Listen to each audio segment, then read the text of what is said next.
Hello दोस्तों, love for English literature में आपका स्वागत है। तो आज हम बात करेंगे जेफरी चौसर की कैंटरबरी टेल्स के पार्ट 4 की। ऑलरेडी हम इसके 3 पार्ट्स को डिस्कस कर चुके हैं, जिसमें हमने 1 से लेके 100 तक लाइन बाय लाइन और वर्ड टू वर्ड डिस्कस किया है। तो आज हम 101 से लेकर 118 लाइंस तक इसको डिस्कस करेंगे। अगर आपने पहले वाले पार्ट्स नहीं देखे तो आप उनको प्लेलिस्ट में जाकर देख सकते हैं। तो आइए शुरू करते हैं आज की हमारी पोयम कैंटरबरी टेल्स की line 101। A man had he and servants Nemo at that time for him least right so। ये मैन ये कह रहे हैं कि उनके साथ में एक ह्यूमन भी था। दोस्तों, ह्यूमन एक तरह के ये फार्मेंट्स की तरह होते हैं, जो फार्मर्स होते हैं, जो किसान लोग होते हैं, उनकी तरह कुछ ह्यूमन भी होते हैं। तो इससे पहले हम नाइट का जिक्र कर चुके हैं, हम स्क्वायर को डिस्कस कर चुके हैं। अब ये तीसरा कैरेक्टर है प्रोलोग का, ह्यूमन। तो इन दोनों के साथ में, स्क्वायर और नाइट के साथ में क्या था, एक ह्यूमन भी था। सर्वेंट्स नेमो कह रहे हैं कि जो ह्यूमन था ये उनका सर्वेंट्स था, ये इन दोनों का यानी नाइट और स्क्वायर का नौकर था। At that time so he for him list right so. और ये कह रहे हैं कि उस समय, जिस समय ये पिलग्रिम्स जो बने हुए हैं, यात्रा पर निकले हुए हैं, कि ये इनके साथ है और ह्यूमन के अलावा कोई दूसरा सर्वेंट इनके साथ में नहीं है। क्यों? क्योंकि ये फिलहाल धार्मिक यात्रा पर निकले हुए हैं। तो ह्यूमन अकेला सर्वेंट है इन दोनों के साथ, यानी नाइट और स्क्वायर के साथ में। अगली लाइन को डिस्कस करते हैं।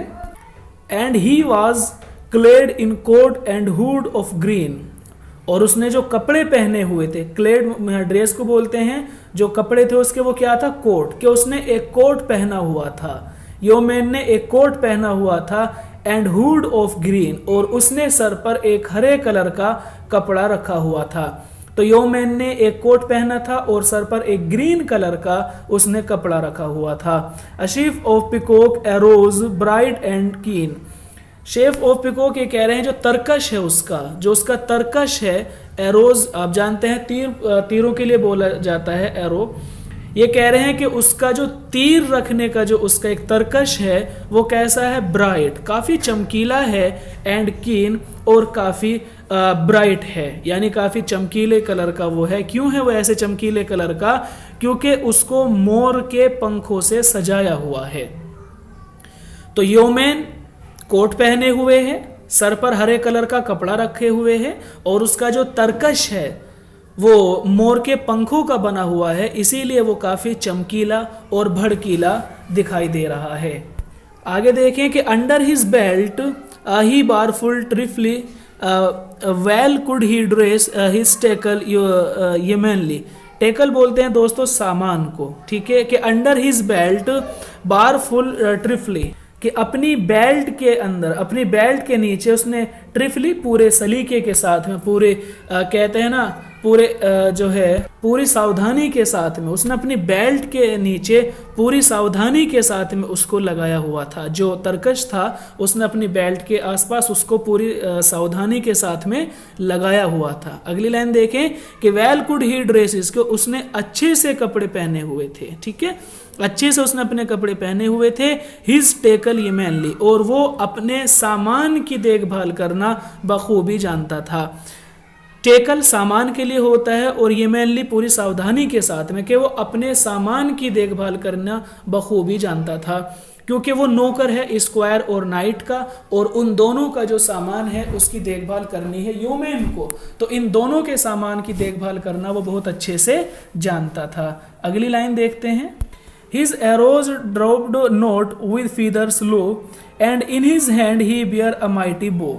His arrows, उसके जो तीर थे, उसके जो तीर है ना, ड्रॉप्ड नोट विद फीदर्स लो, कि वो मोर के पंखों की तरह झुके हुए नहीं थे। पंख होते हैं ना थोड़ा आकार में, थोड़ा गोलाई में इस तरह से होते हैं, तो उसी को कह रहे हैं कि उसके तीर मोर के पंखों की तरह झुके हुए नहीं थे।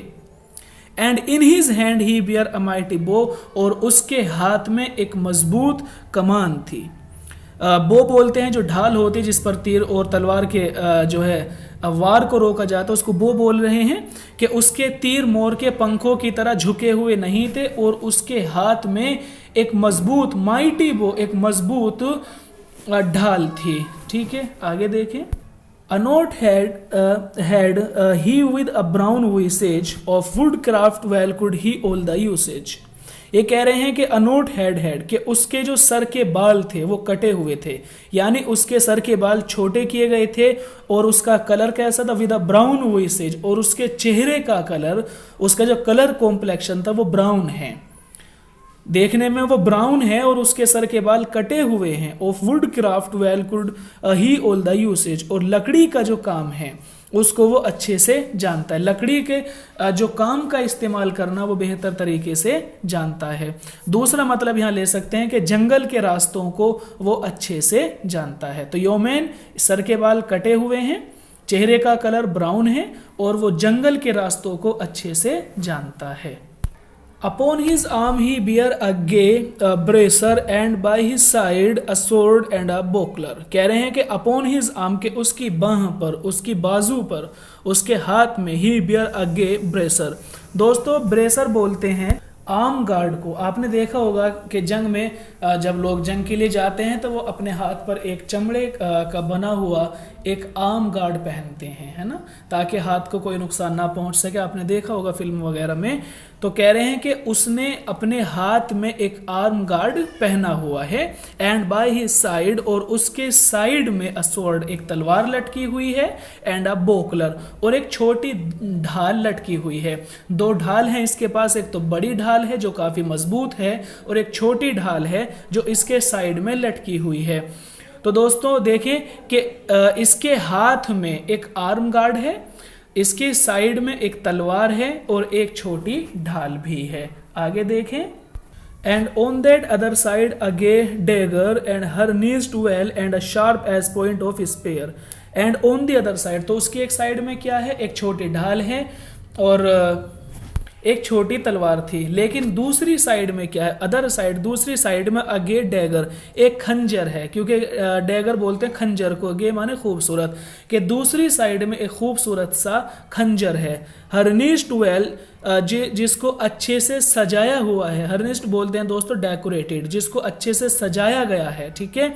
And sharp as point of spear, और उसके पास एक शार्प, एक बहुत ही नोकीला क्या है, स्पेयर। स्पेयर बोलते हैं दोस्तों नेजे को, स्पेयर माने नेजा, डेगर माने खंजर, के उसकी दूसरी साइड में एक खूबसूरत सा खंजर है और एक उसके पास एक स्पेयर है, ठीक है। स्पेयर बोलते हैं नेजे को। नेजा आप कुछ इस तरह समझ सकते हैं जैसे कि भाला होता है, पीछे से वो लकड़ी या बांस की तरह होता है और आगे लोहे की एक नोकीली चीज लंबी सी उसमें जोड़ देते हैं ताकि दूर से ही हमले को किया जा सके। तो उसके पास एक खंजर है और उसके पास एक खूबसूरत सा नेजा भी है। आगे देखें। Christopher on his breast of silver shown, यहाँ पे शीन का मतलब शोन होगा, ठीक है। And horn he bar with the baldric was of green, कह रहे हैं कि उसके पास एक कैसा सिल्वर यानी चांदी का एक गिफ्ट था जिसको क्रिस्टोफर ने उसे दिया था। यानी सेंट क्रिस्टोफर का एक चांदी का गिफ्ट, एक चांदी का तावीज उसके गले में, ब्रेस्ट यानी उसके गले में लटका हुआ था। शीन यानी जो कि चमक रहा था, उसके गले में चांदी का एक गिफ्ट जो क्रिस्टोफर ने उसको दिया था वो चमक रहा था। एन हॉर्न ही बार, उसके पास एक हॉर्न था। द बॉर्डरिक, बॉर्डरिक कहते हैं जो कांधे की पट्टी होती है, कांधे पे एक पट्टी डाल लेते थे। तो the baldric was of green, और उसके कांधे की पट्टी कैसी है, ग्रीन है।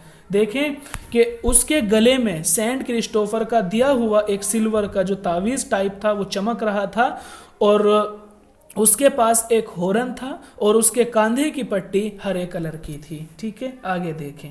A forester was he, so as I guess, there was also a nun, a prioress। कह रहे हैं कि a forester, कि वो जंगल के बारे में काफी कुछ जानता था। पिछली बार भी ये वर्ड आया था वुडक्राफ्ट, कि वो जंगल के बारे में बहुत कुछ जानता था। as I guess, जैसा मुझे लगा, कि जैसा मुझे लगा उसे जंगल के बारे में बहुत जानकारी थी। और यहाँ से जो अगला कैरेक्टर वो शुरू हो जाता है।